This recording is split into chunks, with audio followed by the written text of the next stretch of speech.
All right, good day, hi, and welcome. Okay, I got my lion head violin. So do a little sound demo here.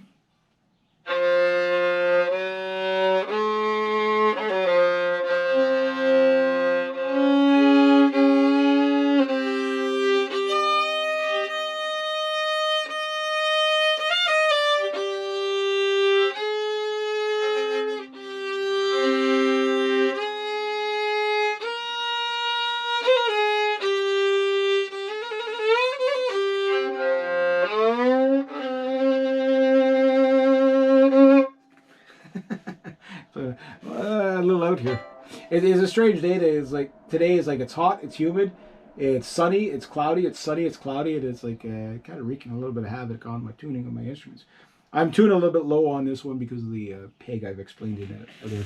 I can get about a half step low on this instrument. Now, how much do you pay for a good violin? I know I've covered this topic before, and everybody always wants that. This is going to be geared more towards beginners. I'll bring in a couple of violins here. I've got a couple. And start with this one, my 1713 Stradivari. This one's tuned up. I don't know if it's going to be in two. Well, it should be tuned up.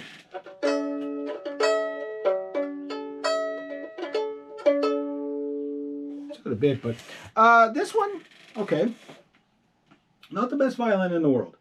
Now, a couple of years ago when I was starting, I didn't want to start on just a cheap violin. I had a cheap violin. I had two cheap violins. And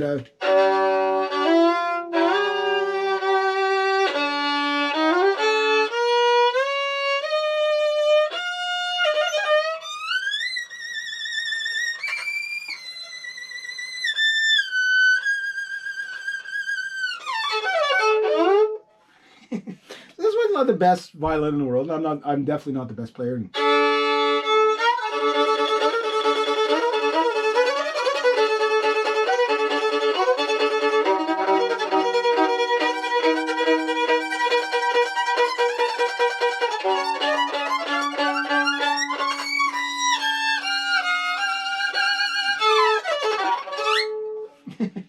But it plays really well. And I got this violin for 75 bucks used. I had to do a little bit of work to it. Actually, no, I didn't have to do much. I did change some things. I know I changed the tailpiece off of another violin, put it on that one, changed the cheek rest off my electric violin, and put it on that one. I don't think this thing needed anything except for I changed the strings around because there was other strings. I think it was pretty much ready to go. And I got it for 75 bucks, and it's a 1713 Stradivarius copy. Right? Very playable. Just as playable as any student violin you'll buy out there. And again, I hunted around, but I knew what I was looking for. It's not the best sounding violin. It does sound good, but I don't have the best strings on there. This thing has more of a sweet tone, and it's not the loudest. So if I could get the right strings on this, I don't know what I would put on this, though, to really maximize the sweet tone. I don't want to make the video about all this violin. But the point is that over the years, like these two violins are at different prices. This one, I've got a little more into it. And the thing about this one is that, you're paying for the uniqueness, the lion head, the carving, the fact that it's probably between 150 and 200 years old. It's most likely Czechoslovakian, most likely German, but it could be Czechoslovakian. This could be a Prokop. I've kind of narrowed it down to about 4 different makers of the time. But just by the style and stuff. It's not a Steiner. It's not a Jacob Steiner. But this one is a very, very, very popular pattern, the 1713 Stradivari. Good old Czechoslovakian violin. Didn't break the bank on it. Didn't break the bank, and it's playable. Now, it took a while for the sound to come out of these instruments to start to sound better. And again, in the hands of better players, they sound better. I'm not the best player. I'm a guitar player that dabbles around on these. But I'm getting there. But the point I'm making is that you don't have to break the bank to get a good instrument. That said, this instrument, what sold me on this instrument, next to its uniqueness and everything like that, was the fact of how well it plays. Like itself, like the fingerboard isn't 100%. There's no wolf tones on it, but yeah, it's an old fingerboard. You could tell, you got to work a little more for it. But the action on this, the playability, it does everything I want it to do. I play it reasonably well,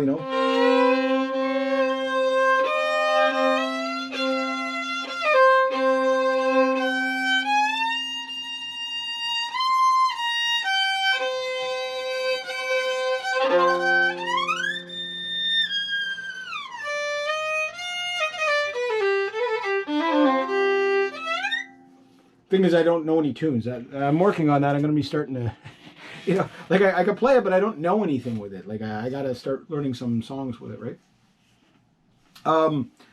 So the thing about this one is that I paid, I think, $5.50 for the violin. Can't remember what I paid for the cheek rest. This tailpiece was way too expensive, and I put really good string. These are Lorenzen Virtuosos on here.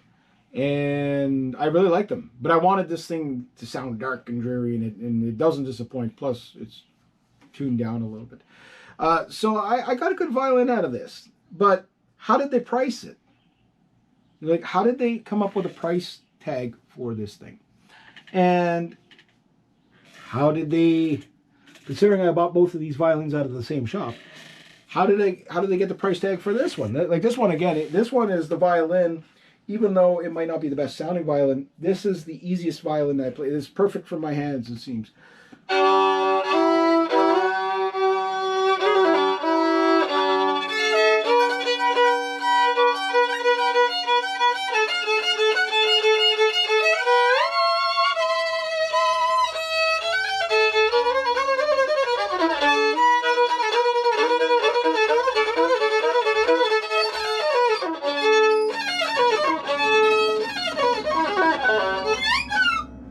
Whatever, anyway.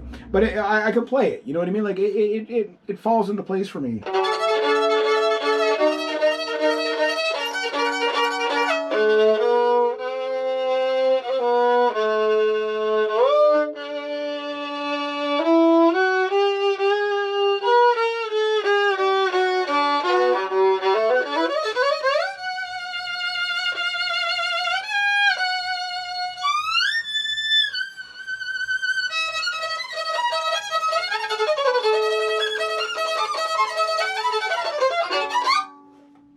$75. Yeah. Okay. Again, my bad playing notwithstanding. I know when I get the violinists in usually the first comment is take lessons. Second, why are you torturing us with that cat sounding, scratching and stuff like that? Yeah. Okay. Yeah. But that aside, this is a very playable violin. I've played violins price range from as cheap as this. The cheapest violin I've ever bought was, how cheap was it? It was, I think, $50. It was no Cornell. I had two Cornelli violins, and that's what I started with, and they were horrible. These were prosumers, bought them out of Steve's Music. I'm not bashing the store. The store was fine. It's just these are the ones that came off the conveyor belt at China, and the bows are horrible. They're not set up. They don't hold tuning, and I got rid of them a long time ago. And the point is that I got rid of them because they're virtually unplayable. And for a used instrument that I found that is playable at this price point, it's like, wow, like how do you get that lucky, right? So how do you price it, And this is the whole kicker with the violins. They're not priced. Price does not dictate quality. Price does not dictate playability. There are so many factors, and if you walk into a fiddle factory, here's what they're going to tell you when you ask them, how do I make sure, at what price do violins get like professional? And they'll be like, well, what are you looking for? And you're going to get all these vague answers, and they just will not answer that question because they can't. They simply cannot answer it. And they'll explain it to you in 100 different ways that they can't answer that because this violin is going to be fine for me. You might pick it up and say, this is the worst thing ever. And the other guy might offer me $5,000 for it. I know it doesn't sound like it makes sense, and it doesn't, but it does. Why? Because the violin picks the person, not the other way around. You might like the aesthetics, you pick that. The sound, you pick that. The playability, the intonation, this picks you. It's different. So it makes it, what you're doing is you're always trying to find something that plays a little better, a little clearer, better sound, better whatever. And you're going to find all kinds of differences. So you heard those two. Why not bring out the Hornsteiner on this one? The big brute. This thing is awesome. Hopefully it's still in tune. Loudest violin on the planet, I swear to God.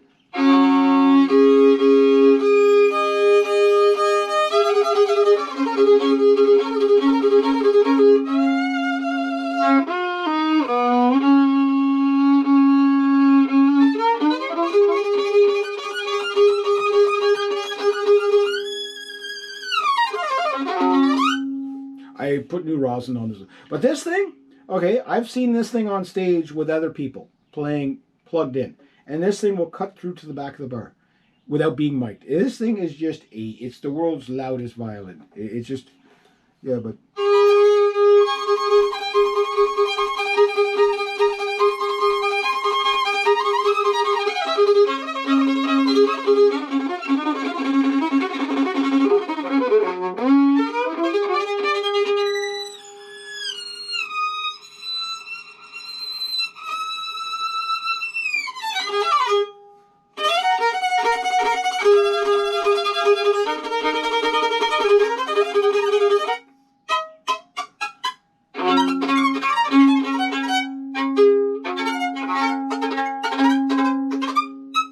Anyway, you get the idea. A lot of volume out of this. But it doesn't sound like the other two, does it? It doesn't play like the other two. It's just a little different. Now, how much did I pay for this one? Well, I paid $100 for this one. You know, and I've yet to hear